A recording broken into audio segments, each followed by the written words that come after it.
Bueno, buenas tardes para todos, espero que se encuentren muy bien. El día de hoy, como les comenté por el grupo, vamos a estar revisando el tema de entrenamiento a padres de niños con trastornos del neurodesarrollo. En esta ocasión no contamos con un invitado experto, sino que el tema, pues digamos que decidí trabajarlo yo. Yo llevo ya 2 años, un poco 2 años pasaditos trabajando en el Instituto Neurológico, no como neuropsicólogo, pero sí como psicólogo clínico, y en su mayoría la población que atiende son niños.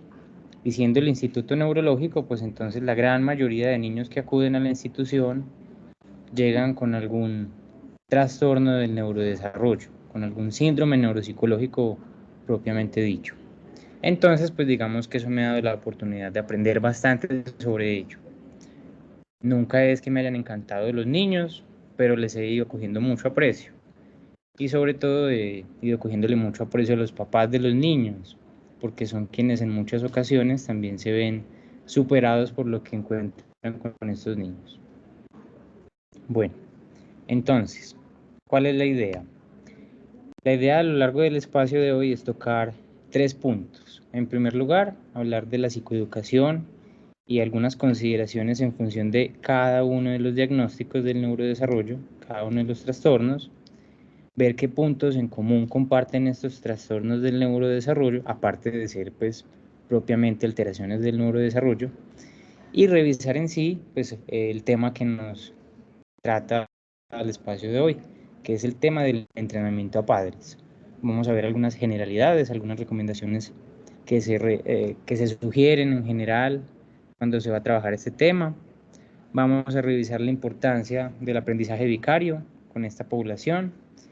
También vamos a revisar desde la teoría del aprendizaje, el condicionamiento operante y el apoyo conductual positivo, cómo se puede aprender a manejar este tipo de población y también cómo podemos explicar el tema del tratamiento farmacológico a los papás de estos chicos, quienes son en la gran mayoría de los casos quienes se encargan de, pues como tal, administrar estos medicamentos. Papá que no está de acuerdo con el tema farmacológico no le va a dar el fármaco al niño, entonces pues es principalmente sobre estos, pues, sobre quienes tenemos que lograr que entiendan este tema. Antes de empezar como tal el tema, quiero que entendamos esta frase: evaluar para tratar, no solo para diagnosticar. Evidentemente, estando en un espacio de neuropsicología clínica, pues hablamos desde el rol del neuropsicólogo, pero el neuropsicólogo en Colombia, el rol que ha asumido y que lleva asumiendo a lo largo del tiempo y apenas va cambiando poco a poco, a un ritmo lento, pero bueno, ahí va, es pasar de únicamente evaluar y diagnosticar a los pacientes y obviamente remitir a los especialistas a empezar a tratar, porque el tema del diagnóstico realmente les es en ocasiones mmm, poco útil. Los colegios son muy buenos para pedir que se reciba un diagnóstico, pero muy malos para aplicar las acomodaciones y ajustes que necesita acorde al diagnóstico y acorde al perfil cognitivo. Entonces, la idea es que entendamos que más allá del diagnóstico está el paciente, está todo lo que sigue después de ese título o de esa etiqueta que recibe. Y por ello traigo nuevamente este pedacito, este fragmento de este libro de Neuropsicología Infantil del doctor Arango Lasprilla, en el que nos dicen que el neuropsicólogo evalúa, diagnostica y clasifica, pero fundamentalmente recoge información para diseñar un plan de tratamiento neuropsicológico personalizado. Y aquí mismo aprovecho para hablar de que la rehabilitación neuropsicológica no es meramente una rehabilitación cognitiva, no se centra únicamente en estimular la atención, la memoria, los procesos de aprendizaje, de lectura, sino que va más allá. Eso sería estimulación cognitiva, o si mucho, rehabilitación cognitiva.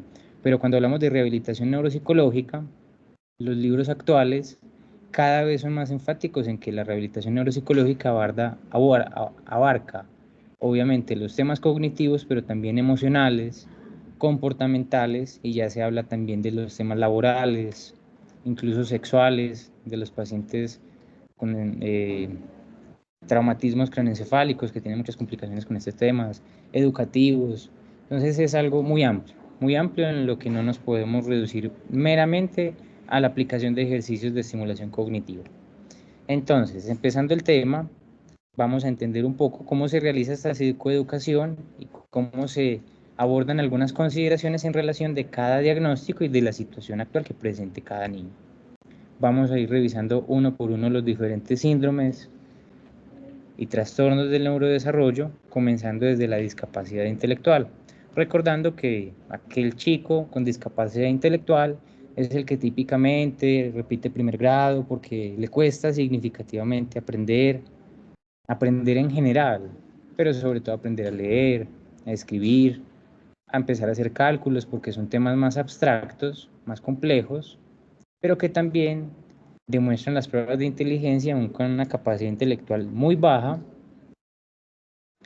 además de un funcionamiento adaptativo que es pobre, que el chico para su edad no funciona de la misma forma que otros chicos de su misma edad sin esta condición. A nivel social no trabaja igual, a nivel conceptual no comprende las cosas de la misma manera y a nivel práctico pues puede ser limitado en cierto sentido o incluso dependiente para ciertas actividades. Aquí hay un tema muy importante a explicar a los papás y es que se deben de acoplar a la condición de su hijo, porque en la práctica y en la clínica con frecuencia nos encuentran los papás que son exigentes ante estos chicos, piensan que son vagos, piensan que no disponen de sí mismos, piensan que no les interesa, pero realmente es explicarles que es un tema que va por encima de todo eso. Obviamente, les interesa poco porque no lo comprenden con facilidad, pero por encima de ese aspecto motivacional está el aspecto neurobiológico y es que realmente les cuesta significativamente entender. Entonces es bajarse de la nube de que el chico va a pasar todos los años con fluidez, de que va a ganar todas las materias con notas impecables o de que va a sacar el primer puesto. No por decir que no se pueda lograr, sino por decir que requiere mucho entrenamiento y apoyo por parte de muchos profesionales y los docentes y la familia para que logre siquiera ser bachiller.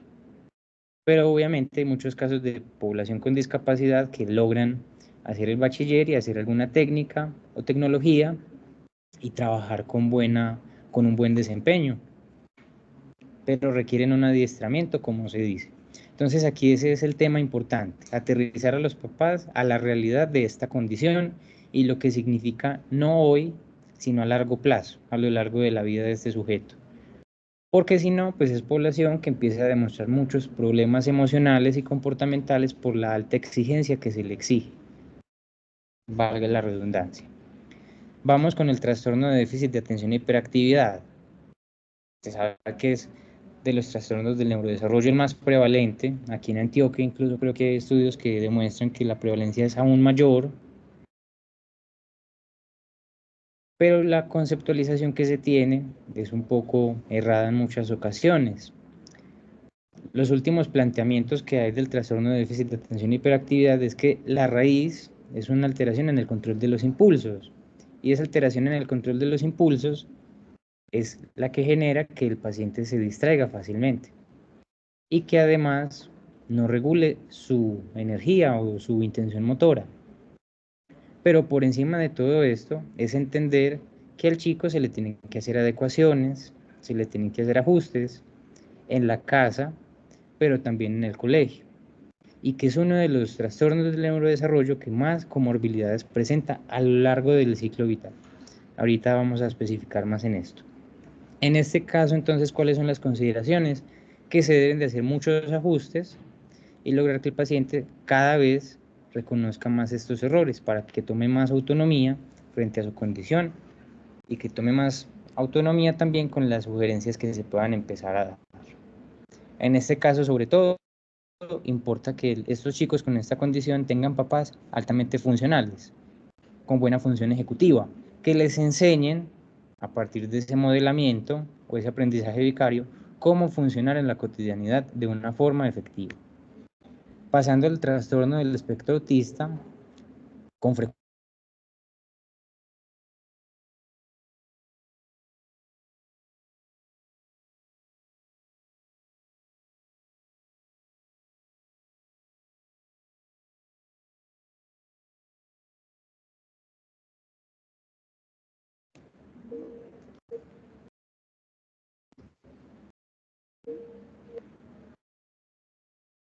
Hola, ¿ahí me están escuchando?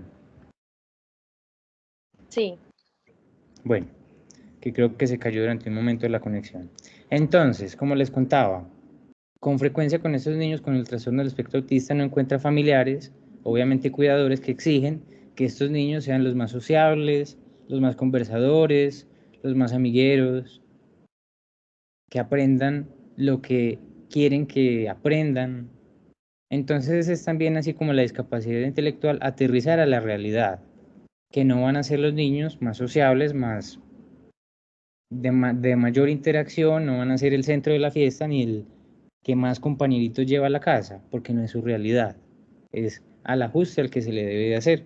Y también entrar a explicar todas las consideraciones relacionadas a esas limitaciones sociales y de la comunicación, pero también las limitaciones en términos de la flexibilidad cognitiva que estos pacientes demuestran, que son rígidos, que necesitan unos planes estructurados y proveerles todas las herramientas que les ayuden a comprender estas necesidades. Y pasando luego entonces al trastorno específico del aprendizaje, es dar a entender que no es un tema de poca motivación ni un tema de poca disposición, sino realmente un tema neurobiológico que genera que les cueste significativamente aprender a leer, o aprender a escribir, o aprender a hacer los cálculos aritméticos. Entonces, que requiere estrategias diferentes, porque de alguna forma, en el ejemplo de la dislexia, que aunque ya no se llama así, pues se sigue nombrando de esta manera por facilidad, pues el niño no es capaz de hacer la conversión de un grafema a un fonema, y requiere mucha dedicación para que logre entender eso, y no de una forma fluida, sino de una forma mecánica. Y también empezamos a hablar de otros trastornos del neurodesarrollo, trastornos de la comunicación, trastornos motores, trastornos de tics, donde está Gilles de la Tourette. No son lo frecuente en la consulta, y hablar de estos pues ya sería más como un tema de otro espacio. Pero acá hablamos de los 4 principales grupos poblacionales que acuden a la consulta de neuropsicología. Ahora hay que hablar de otro tema muy importante, y son los puntos en común que tienen estos diferentes chicos, estos diferentes niños con estas condiciones. Un tema que se ha encontrado que es central y transversal a estas condiciones es la desregulación emocional. Un tema que cada vez se generaliza más, porque se ha encontrado que es un eje común también en múltiples trastornos psiquiátricos: depresión, ansiedad, estrés postraumático, la bipolaridad, el trastorno obsesivo compulsivo. Pero también se ha encontrado que en estos chicos hay un déficit en esta capacidad para regular de forma efectiva las emociones que experimentan. Y no solamente el enojo y la ira, sino también la felicidad y la tristeza y la sorpresa, y por eso demuestran en muchas ocasiones ser tan llamativos, asombrarse de una forma tan dramática, o entristecerse de unas formas también tan complejas. Pero sobre todo lo que más se aquejan los papás es por el tema de la ira y el enojo, porque es lo que con frecuencia más genera una pérdida en el control de impulsos, que es algo que también es transversal a esta población. Son chicos que, como dice el dicho, actúan antes de pensar. En muchos casos no llegan siquiera a pensar, o a llegar a hacer después un proceso reflexivo de lo que hicieron. Entonces son múltiples los artículos. Aquí les traigo uno relativamente reciente del 2022 que habla de la desregulación emocional como un aspecto transdiagnóstico, es decir, que aplica a múltiples trastornos del neurodesarrollo. Ya lo encontraron en condiciones como el déficit de atención y el autismo, y sugieren que se investigue más en otros trastornos del neurodesarrollo, como los trastornos motores, de discapacidad intelectual, de la comunicación, porque, o evidentemente, aunque apenas se está pensando en ello, la desregulación emocional y el bajo control de impulsos corresponden a estructuras anatómicas cerebrales. Específicamente se ha encontrado entonces que la amígdala ahí juega un rol bien importante. Recordemos que la amígdala es esa estructura que se encarga del procesamiento emocional, principalmente del miedo, pero también es la reguladora de otras experiencias emocionales. Lo que se ha encontrado es que esta amígdala con frecuencia está hiperactivada. Ante diferentes situaciones se prende más de lo que debería prenderse. Y estructuras frontales, que también es algo general en los trastornos del neurodesarrollo, estructuras frontales, al estar tan hiperconectadas con múltiples estructuras del cerebro, estar implicadas en múltiples redes, pues no logran responder y controlar a la amígdala. Y sobrepasa entonces esa desregulación emocional al control frontal. Y por eso empiezan a demostrar todos estos problemas comportamentales, por un tema netamente anatómico y estructural. E incluso se ha encontrado que pacientes con autismo y con déficit de atención que no son diagnosticados en una edad temprana, llegan a la adolescencia o incluso a la adultez joven y son diagnosticados con otras condiciones, con trastorno límite de la personalidad, por el mismo tema. Lo que caracteriza el trastorno límite de la personalidad es la desregulación emocional, como ya sabemos. Pero eso tiene una historia. Antes de llegar a ese trastorno de la personalidad, que sabemos que se define después de los 18 años de edad, hubo 18 años de crecimiento en los que tuvo obviamente un antecedente, porque tiene el mismo aspecto transdiagnóstico. Otro tema común en los trastornos del neurodesarrollo es la alta comorbilidad de condiciones, no solamente neuropsicológicas, sino también neurológicas en general y psiquiátricas en general. Aquí podemos ver en esta tabla que población que tiene autismo y déficit de atención, porque por si no se sabe, con frecuencia son más chicos que tienen también déficit de atención y hiperactividad que los que no, o al menos es una alta prevalencia. Como ven ahí, chicos con estas dos condiciones con frecuencia hasta el 70% tienen también trastornos de aprendizaje, hasta el 69% tienen problemas de conducta, 60% ansiedad, 24% depresión, 42% trastornos del lenguaje y hasta el 72% toman fármacos. Y aunque sea solo la condición de déficit de atención sin autismo o el autismo sin déficit de atención, la frecuencia de comorbilidades es alta. Como incluso decía alguna profesora de pregrado, los niños con trastornos del neurodesarrollo son como las hamburguesas del corral, vienen en combo, no tienen solo autismo, tienen cosas adicionales. Evidentemente hay cosas que se explican por la condición, pero en muchas circunstancias las dificultades son suficientemente significativas como para diagnosticar ambas condiciones y decir que es una comorbilidad.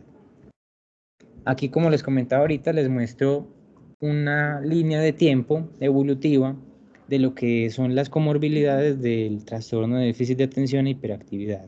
En la etapa preescolar se ve mucha la impulsividad, se puede ver trastorno del lenguaje, pero empieza a aparecer lo más problemático. Es conductas oposicionistas y desafiantes, niños que no obedecen ni a la mamá, ni a la profesora, ni a nadie, que no copian de nadie y demuestran muchas conductas problema. Pero eso no se queda ahí, va evolucionando, empieza en la edad escolar e incluso pasa de una conducta opositora y desafiante a un trastorno disocial de la conducta propiamente dicho. Empiezan a robar, empiezan a mentir, empiezan a manipular para ganar beneficios.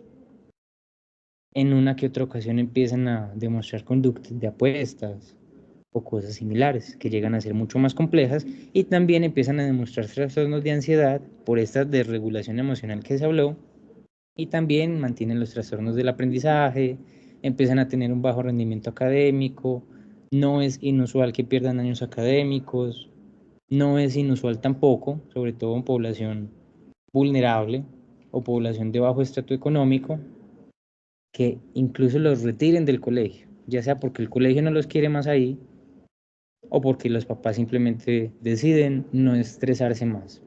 Continúa la etapa escolar, empieza a aparecer incluso el trastorno depresivo y el afectivo bipolar, no porque de un día a otro el chico empezó a demostrar episodios hipomaníacos o maníacos, sino porque es el antecedente. Se ha encontrado que el antecedente de aquel que se diagnostica con trastorno afectivo bipolar desde chiquitico ya demostraba una conducta hiperkinética bien marcada, bien evidente. Pero obviamente se camufla con lo que es el déficit de atención e hiperactividad y la primera opción en un niño de 5 años no va a ser un trastorno afectivo bipolar, sino un trastorno de déficit de atención e hiperactividad. Empiezan a aparecer también en la edad escolar problemas legales, conductas riesgosas, conductas disociales, pasan a la etapa universitaria, se exacerba más la sintomatología depresiva, empiezan a haber un abuso y un consumo de sustancias, porque en vista de que no hay una buena regulación emocional, no hay una buena conceptualización de lo que es la pérdida a largo plazo, sino que se prefiere la ganancia inmediata, el placer inmediato, pues se encuentra en el abuso, en el consumo de sustancias, un escape fácil a todos estos problemas. Y como es un sistema y un organismo, un cerebro desregulado en general, pues eso hace que sea más propenso a que caiga en el abuso de las sustancias y a la dependencia y a la drogadicción como tal. También se ha encontrado entonces que son más propensos a tener accidentes de tránsito, a fracasar académicamente y en la edad adulta, a demostrar muchos otros trastornos, como dijimos, y terminar por ser un fracaso a nivel ocupacional. Y todo eso lo que corresponde en la persona adulta. También fracasos emocionales, alteraciones en el matrimonio, en la relación en pareja, en las pautas de crianza, etcétera. Entonces, como vemos, un tema común también en los trastornos del neurodesarrollo es la alta comorbilidad de condiciones de múltiples tipos. Otro tema general en este tipo de población, los papás suelen tener baja escolaridad. Sabemos nosotros que factores de riesgo para trastornos del neurodesarrollo es población con bajos recursos, población en pobreza, población con baja capacidad intelectual también. Entonces lo que solemos ver son papás con baja escolaridad y también con frecuencia emplean unas pautas de crianza inadecuadas, por no decir malísimas. Temas de herencia, de que mi abuelo le daba juguete al papá, entonces el papá me daba juguete a mí, yo así también educo a mi hijo. Entonces se empiezan a generar unos ciclos de crianza inadecuada que son bastante destructivos y en general terminan por desbordar a los padres.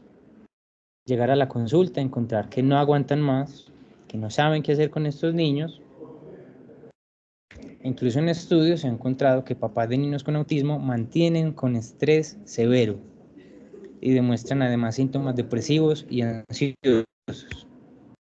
Y también cuando se es madre soltera, o pues también padre soltero, y que con frecuencia se ve también en esta población de baja capacidad económica, entonces es aún más el nivel de estrés percibido por ellos.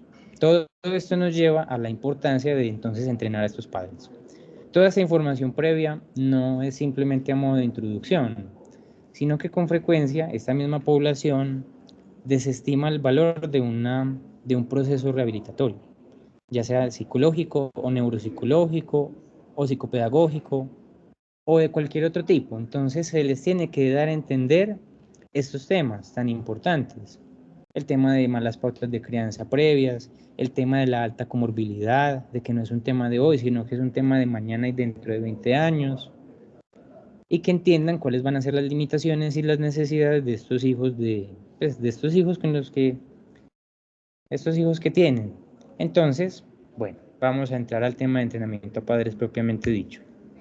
Esto vale la pena aclarar que es útil no solamente para el neuropsicólogo, sino también para el psicólogo y para cualquier otro profesional, porque se ha visto que aunque un papá asista a un proceso multidisciplinario y vaya con psicólogo, neuropsicólogo, fisioterapeuta, neurólogo, psiquiatra, llegan a citas en las que después de años de tratamiento no les han dado unas buenas pautas, ni les han dado una buena instrucción y siguen en las mismas. Entonces tenemos que ser nosotros los que reconozcamos la importancia de empezar a dar algunas herramientas.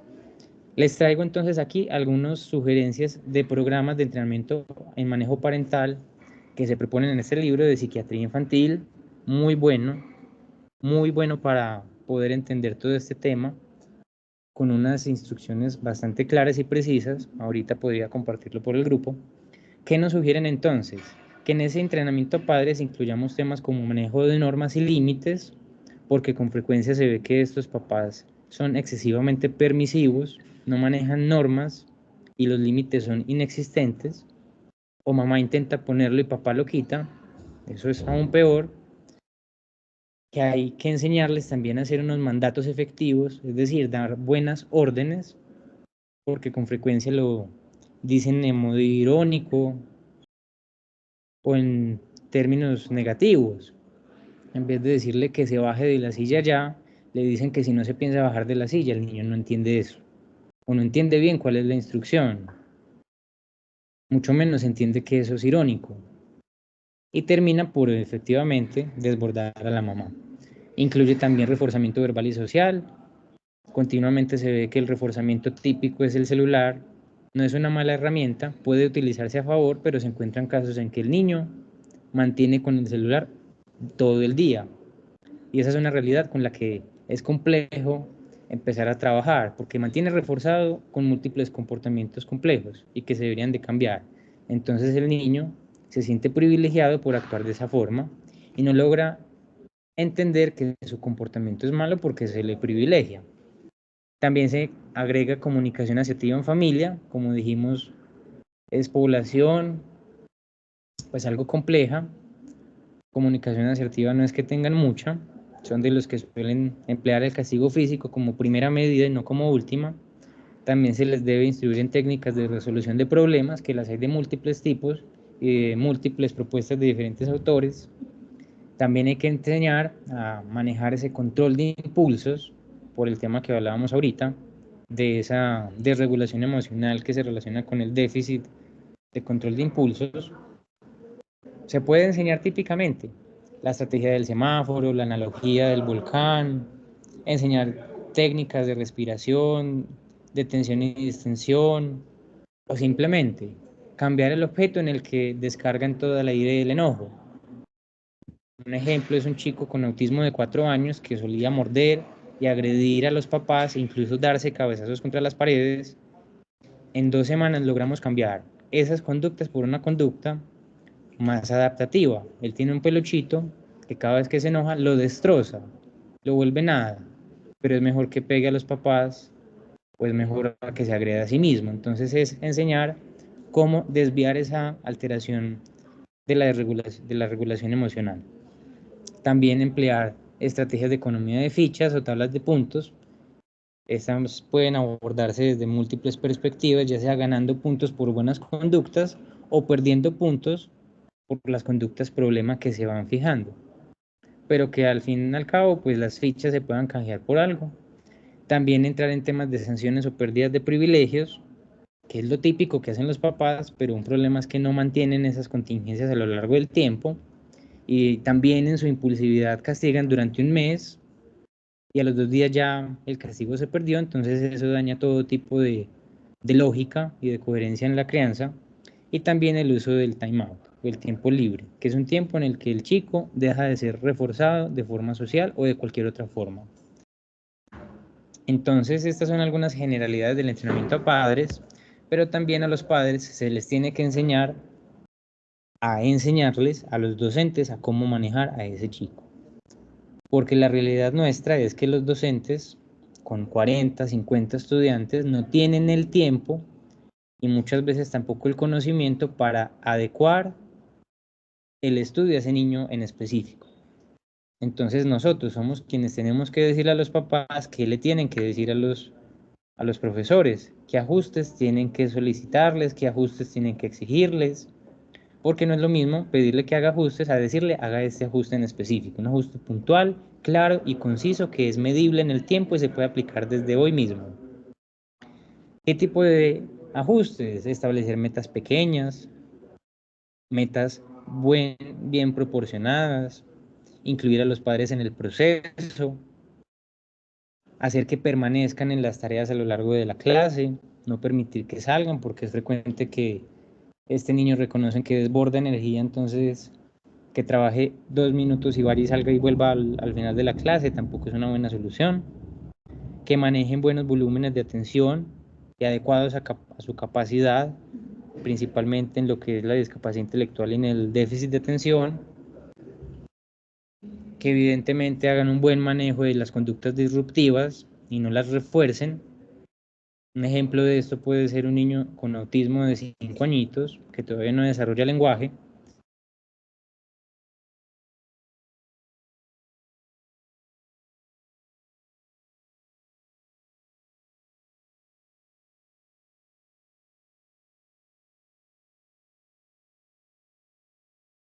y el análisis del ambiente. Entonces, como les decía, eso es lo que quería el niño porque estaba muy estresado en ese ambiente. También establecer programas de consecuencias en el aula, intervenciones de autocontrol muy relacionadas con lo que se comentó anteriormente del semáforo, del volcán y todo esto, y programas de modificación de las tareas escolares y del ambiente del aula. Bueno, yo veo que el internet está un poco regular, me cuentan si hasta el momento se ha podido entender o si ha habido mucha interferencia.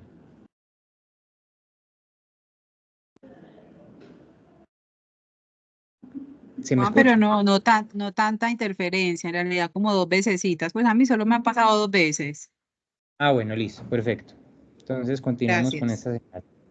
Bueno, entonces ya vimos generalidades para los papás y generalidades a instruir a los papás para que les instruyan a los profesores. Vamos entonces con un tema fundamental, el aprendizaje vicario, es decir, aquel aprendizaje que se adquiere viendo al otro.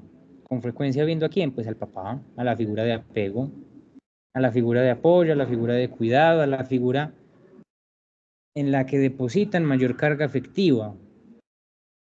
Entonces, ejemplos, una vez vinieron unos papás a la consulta quejándose porque su niño con autismo de 4 añitos, cuando se enojaba, tiraba sillas, mordía, dañaba juguetes, tiraba cosas, se pegaba. Pero a los 5 minutos la mamá cuenta, es que el papá es igualito. El papá cuando se enoja, tira sillas, daña puertas, me empuja, a veces me agrede. Entonces ahí la intervención en orden de prioridades es evidentemente en el papá. Este papá, a partir de diferentes estrategias, logró cambiar esa forma de descargar esas malas regulaciones emocionales y acto seguido, a las 3 semanas, ya este niñito de 4 años no volvía a demostrar con tanta frecuencia este tipo de problemas conductuales. Entonces ahí vemos la importancia del aprendizaje vicario. Y ahí vuelvo y traigo el comentario de ahorita de que necesitamos papás altamente funcionales, con buenas funciones ejecutivas, y por ello el entrenamiento a padres es fundamental para que un niño pueda desarrollarse de una forma efectiva. Por eso incluso ya a nivel gubernamental se está buscando tanto que los papás se formen, que los papás aprendan, porque los niños replican lo que ven en ellos. Más aún, sabemos que muchos de estos trastornos del neurodesarrollo, sobre todo lo que es el déficit de atención y hiperactividad, es altamente genético, es altamente hereditario. Entonces, se quejan del hijo porque pierde materias, porque no gana el año, porque no hace la tarea. Y cuando se interroga por el papá o la mamá, no terminaron el bachiller, desertaron en el colegio y eran iguales o peores. Entonces es muchas veces una queja muy hipócrita. Entonces es lograr explicarles que para mejorar la condición del hijo, tienen que mejorar su propia condición para ser un buen ejemplo. Y luego hay un trabajo muy bonito que se empieza a hacer con estos papás que se basa en todo el tema de la teoría del aprendizaje. Teoría del aprendizaje que nace de la terapia de la conducta, específicamente del análisis funcional de la conducta o el análisis funcional aplicado, que es una de las estrategias que más efectividad ha demostrado a nivel mundial para manejar, por ejemplo, población con autismo, población con discapacidad, para cualquier tipo de población ha demostrado ser efectivo. Y también, en algo que leí hace poco, es útil para población con daño cerebral adquirido, de cualquier edad, ya sean adultos o niños que tuvieron de pronto un traumatismo craneoencefálico o cualquier tipo de daño y demuestran problemas comportamentales. Este tipo de manejo ha demostrado ser efectivo. Entonces, empezamos explicándoles que la idea es entender la realidad del niño en 3 pasos, en A, B y C, entendiendo que el A es el antecedente, B es la conducta y la C es la contingencia o la consecuencia. Entonces, los papás son expertos para comentar las quejas. De hecho, llegan a la cita en ocasiones con una lista de quejas bien anotadas y dicen 3 y ya saben otras 9. Entonces hay que enseñarles a jerarquizar esa lista de quejas, esa lista de problemas conductuales, ¿Qué tipo de quejas demuestran? Pataletas, berrinches, gritos, que no obedecen las reglas, no siguen las instrucciones, que son desafiantes con los papás, que molestan verbalmente a los hermanos, que los empujan o los golpean a los hermanos, que son crueles con los animales, que destruyen objetos, que son agresivos física o verbalmente, etc. Son de todo tipo de conductas problemáticas. Aquí lo importante es lograr explicarles que hay que analizar conductas específicas. No nos sirve analizar la desobediencia, nos sirve analizar una de las tantas quejas que hace parte de la desobediencia. Ejemplo, que no se cepilla los dientes cuando yo se lo pido, ya. Esa es una conducta específica, una conducta puntual con la que se puede trabajar. Entonces, punto 1, reconocer la lista de quejas, jerarquizando las más complejas o las más prioritarias a intervenir y definirlas de una forma bien clara, bien específica. Luego de esto, cuando son capaces de analizar o bueno, simplemente reconocer conductas, problemas específicas, se les explica que después de cada conducta, después de cada comportamiento, viene una consecuencia. Siempre pasa algo después de lo que el niño hizo. Siempre. Con frecuencia me ha sido útil explicarles a los papás que hay que entender que cuando se habla de conducta es cualquier tipo de comportamiento, no solamente con niños. Uso el ejemplo de ellos mismos. Papá, mamá vino a la primera cita, a la segunda se le hizo psicoeducación y a la tercera volvió. Y yo le cuento al papá, papá, mamá, tú venir a la cita, eso fue un comportamiento. Tú saliste con alguna información importante, algo útil para ti, para tu vida y para tu hijo, sí, eso fue un refuerzo. Gracias a ese refuerzo, gracias a que tu conducta de venir recibió algo positivo para ti, tú volviste hoy. Porque quieres repetir esa ganancia. El día en que esto deje de ser útil para ti, dejas de venir. O el día en que yo te insulte, o incluso te diga mal padre, mala madre, o algo peor, dejas de venir. Pero hasta el momento vamos bien. Hasta el momento, tu conducta de venir a la cita han sido reforzada, como con estas ganancias, con estos aprendizajes. Y así se les explica lo que es el concepto del refuerzo, que es aquella consecuencia que recibe el sujeto que hace que la conducta sea más probable de aparecer de nuevo en el tiempo. De forma específica se manejan refuerzos positivos, que siempre dan algo, y refuerzos negativos, que quitan algo. Y ahí es sumamente importante enfatizar en el refuerzo negativo, es decir, quitarle algo al niño.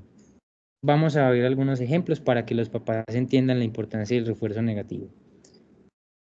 Un niño que por no cepillarse los dientes dicen que lo van a castigar y que no va a poder salir con el amiguito, empieza a hacer una pataleta, empieza a hacer un berrinche, empieza a tirar las sillas, a llorar sin parar, a agredir a la mamá, a decirle que no la quiere, que se va a ir de la casa. Esa es la conducta, esa es la queja específica. Y hay papás y mamás que acto seguido lo que hacen es decirle, bueno, vaya pues 5 minuticos y salga con el amiguito, para intentar apaciguar la situación, sin entender que eso es el grave error que se comete con frecuencia, porque al permitirle al niño salir, se le está reforzando, se le está quitando la consecuencia que ya se había impuesto, que era que no iba a salir, entonces se le está quitando esa limitación.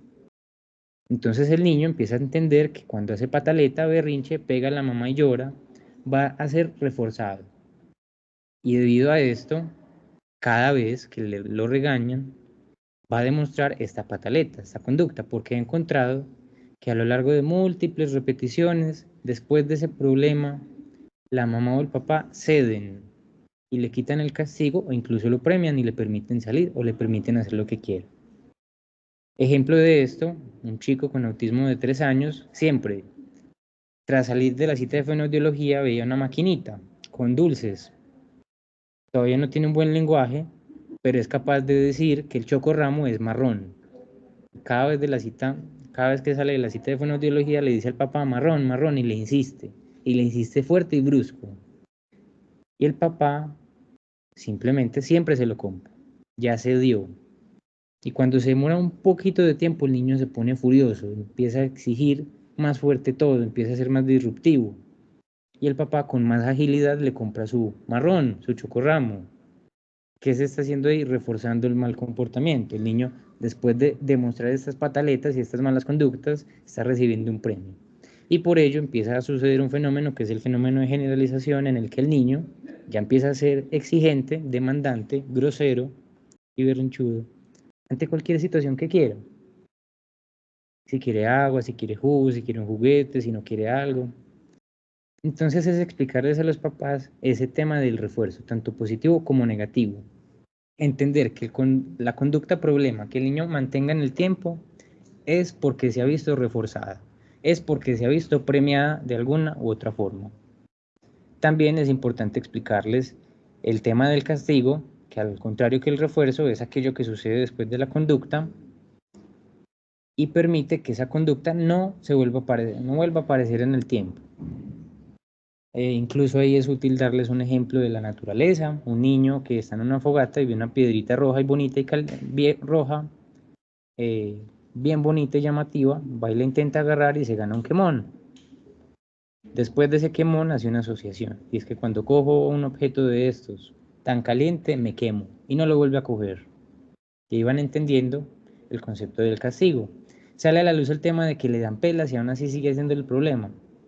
Pero es explicarles que el castigo físico no aporta en todo este proceso, porque el castigo físico hace que la contingencia esté en un nivel tan excesivo que luego los gritos, los regaños o los castigos de no permitir hacer algo comparados con un castigo físico son tan leves que no les importan.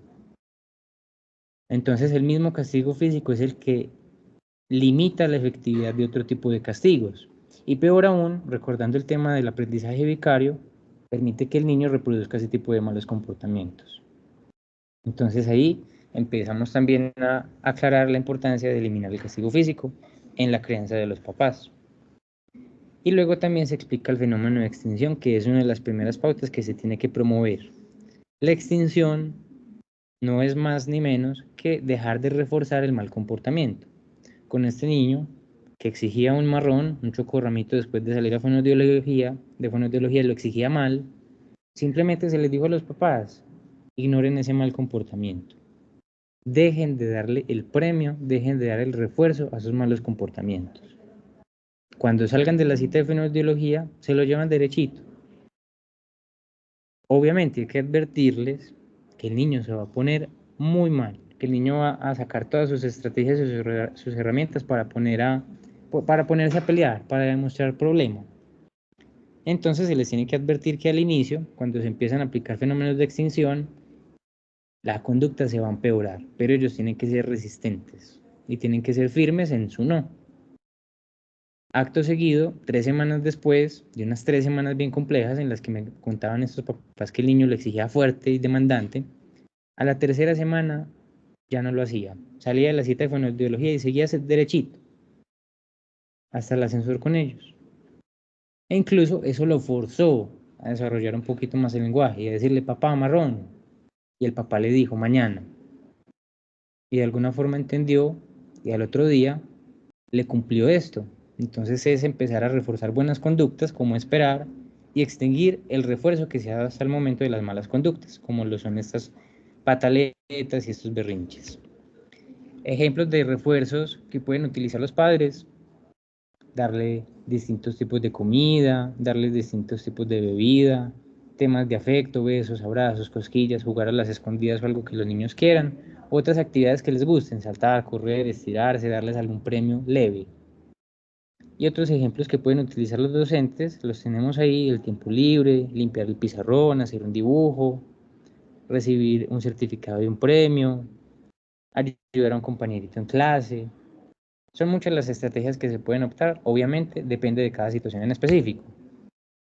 Pero cuando empezamos a ampliar más el tema, recordemos que les hablaba de 3 pasos, A, B y C, hay que entender el antecedente. Hay que entender que antes de cada una de estas conductas problema, hay un contexto en el que se desenvuelve la conducta problema. No es lo mismo que un niño de 15 años con déficit de atención y trastorno opositor desafiante se vaya de paseo con la abuela y peleen todos los días porque no sabía que se tenía que despertar a las 6 de la mañana y que para las 6:30 ya tenía que estar listo porque se iban a ir a conocer diferentes lugares de la ciudad, a que se le anticipe, a que se le informe y a que él decida si quiere o no quiere ir a uno de estos paseos.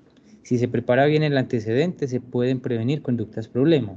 Y si se prepara bien el antecedente, se pueden fomentar buenos comportamientos. ¿Qué más temas entran dentro del antecedente? La familia, porque como dijimos, el aprendizaje vicario y las pautas de crianza con las que vienen son muy importantes. El colegio, porque hay colegios más o menos colaboradores, más o menos negligentes, profesores más o menos implicados en lo que necesitan estos niños. Y el diagnóstico, explicando evidentemente lo que hablamos al inicio. Según esta condición, ¿qué necesita este niño? Hay unos libros muy buenos que nos permiten conocer qué tipos de intervenciones se pueden hacer sobre los antecedentes y diferentes estrategias que se pueden medir o implementar. Modificar un suceso problemático, retirar un suceso problemático, intercalar situaciones agradables con desagradables, añadir temas que promueven conductas deseadas. Pero con frecuencia lo que ha resultado ser más efectivo es entrenar a los papás, evidentemente, ese es el antecedente más importante. Y dos, que los niños cada vez sean más conscientes de sus problemas y de por qué son problemas y por qué están recibiendo un castigo o una consecuencia, explicarles. Y llegamos a un tema que es el apoyo conductual positivo, que por encima de todo se centra en enseñar a estos niños con desregulación emocional, con bajo control de impulsos, con problemas académicos, de crianza, etcétera, nuevos comportamientos que les sean bastante útiles. Una forma distinta de pedir ese marrón, una forma distinta de pedir ese chocorramo, que va a ser más efectiva que el drama y el berrinche que armaba anteriormente este niño con autismo. Aprender a esperar, que les traiga más beneficios que exigir. Coger el muñeco y pegarle y lanzarlo y morderlo, mejor que simplemente agredir a la mamá o agredirse a sí mismo. Aprender a emplear técnicas como la tensión y distensión diafragmática, pues, tensión y distensión muscular progresiva, perdón, para regular el enojo. Nuevos comportamientos que queremos que ellos desarrollen y que siempre se vean reforzados, que siempre sean recompensados por utilizarlos. Y son muchos los diferentes comportamientos que se pueden enseñar. Ejemplo, a un niño con discapacidad intelectual que con frecuencia tendía a decir a todo lo que se le explicaba que sí entendió, cambiar eso, hacer que su ambiente, siempre que le explicara algo y él dijera que sí entendió, contara que entendió, para que él se diera cuenta que no estaba prestando atención y que realmente no entendió. Y que desde el inicio tenga que activarse e intentar entender.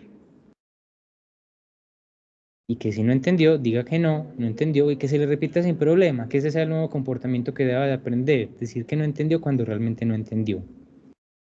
O incluso que aprenda a pedir ayuda al compañero, o que aprenda a pedir apoyo al profesor, o que aprenda a expresar sus necesidades de alguna manera, que aprenda a enseñar que está inconforme. Y promover continuamente mejores comportamientos, conductas adaptativas, como las que se han expuesto a lo largo de la presentación, a la par que se refuerzan conductas inapropiadas, esa lista de quejas. Pueden ser distintos tipos de recompensas que se les pueden dar, recompensas sociales, físicas, verbales, con actividades, recompensas no sociales como dinero, aunque cuando ya son mayores, obviamente, juguetes, salidas a cine, etc. Y aquí tenemos unos ejemplos. Un ejemplo evidentemente positivo, que si la mamá le pide a alguien que recoja los juguetes y ella lo hace, la mamá la premia, con abrazos, con besos, con caricias, con felicitaciones y agradecimientos, incluso ganando una que otra fichita si está en economía de fichas. Mientras que también tenemos un ejemplo que promueve conductas complejas. Si un niño le pide al hermano que lo deje montar en bicicleta y el niño le dice que se vaya de aquí y lo empuja, y la mamá ve eso y no hace nada, ni hace ningún comentario y el niño se va en su bicicleta, entonces se promueven malos comportamientos. Así la mamá no haya hecho nada. Con el simple tema de permitir esos comportamientos y el niño ganar con el empujón al hermano y continuar con su bicicleta ya es suficiente como para perpetuar este tipo de comportamientos problemáticos. Y lo que nos sugieren es dividir este entrenamiento en dos momentos. En un momento en el que se busca aumentar conductas apropiadas, conductas adaptativas. Entonces se les enseñan a los niños habilidades adaptativas, habilidades más funcionales, y cuando ya tengan un buen repertorio de conductas positivas, se va promoviendo, o por otro lado, perdón, se va eliminando el refuerzo del mal comportamiento y se va disminuyendo estas conductas disruptivas. El tema del tratamiento farmacológico es también muy importante. Cuando hablamos de estos niños con trastornos del neurodesarrollo, es un tema neurobiológico que está mal, es un tema neurobiológico que está deficitario. Se ha encontrado a lo largo del mundo que el mejor tratamiento para el déficit de atención es el medicamento. Es lo más efectivo y muchas veces es lo que va a proporcionar un buen terreno para poder implementar estas pautas de crianza, porque de lo contrario son niños tan disruptivos, son niños tan desregulados a nivel emocional y son niños tan impulsivos que con frecuencia y de forma muy triste le expresan a los papás que no saben por qué son así, que quieren cambiar pero no lo logran hacer, que juran por todo lo que tienen que no lo van a volver a hacer pero lo vuelven a hacer, porque son situaciones que los superan. Y con frecuencia me he encontrado en la práctica profesional que cuando se les explica a los papás la utilidad de estos medicamentos y se lo empiezan a dar a los hijos, los mayores beneficiados o los que más reciben temas positivos con este tratamiento farmacológico son los niños. Un niño que antes del medicamento, intentando implementar las pautas, no mejoraba. Iba a un partido de fútbol y tras un gol se enojaba de tal forma que lo tenían que sacar. Un niño que salía al parque y a los 20 minutos volvía golpeado y con una queja. Un niño que perdía todas las materias. Después de empezar a tomar el medicamento y de poder implementar algo de las pautas que se han instruido, salía a la calle a jugar con los amiguitos y volvía a la hora y sin quejas, o con una queja leve. Jugaba un partido y le metían gol y se enojaba, cogía la arena del piso y la tiraba fuerte, pero se reponía. Y en el colegio, obviamente, no ganaba todas las materias ni le iba espectacular porque eso es un proceso, pero ya sí ponía atención, ya se regulaba más. Entonces es explicarles que ese tabú que se tiene frente al manejo farmacológico es sobre todo eso, un tabú, un temor a lo desconocido. Y somos nosotros quienes tenemos las suficientes citas para explicarles la importancia de este tipo de manejo. Y por último, un tema muy importante es fomentar todo el tema de la alianza terapéutica y demostrar credibilidad con esos padres, porque si no nos creen, si no nos copian, no van a implementar nada de lo que se les pueda enseñar. Explicarles que esto es un proceso demorado y largo, que realmente cambios no se van a ver a corto plazo, que es un proceso complejo, que requiere paciencia, que pueden haber recaídas, pero que es un proceso que nunca va a ser ni lineal ni progresivo continuo. Tiene sus caídas, tiene sus baches, pero si se sigue manteniendo las pautas y las sugerencias de forma firme, se van a encontrar cambios muy positivos. Bueno, este es el tema que les tenía para el día de hoy. Es una preparación porque la próxima semana vamos a estar contando con la mamá de un niño de 5 años con trastornos del neurodesarrollo. Por su edad no se ha podido definir bien qué tiene, pero se sabe que tiene algo. Se sospechó de autismo, ahora se sospecha de déficit de atención e hiperactividad. No se piensa que sea una discapacidad intelectual porque el niño es súper avispado, pero bueno, con ella vamos a poder empezar a ver toda la funcionalidad de estas pautas aplicadas a la vida cotidiana de una situación real. Entonces, bueno, esta es toda la información que se tenía para el día de hoy. Cualquier comentario tal vez hacerlo por el grupo, por temas de tiempo. Y bueno, muchas gracias a todos por la asistencia. Juan, muchas gracias. Con mucho gusto.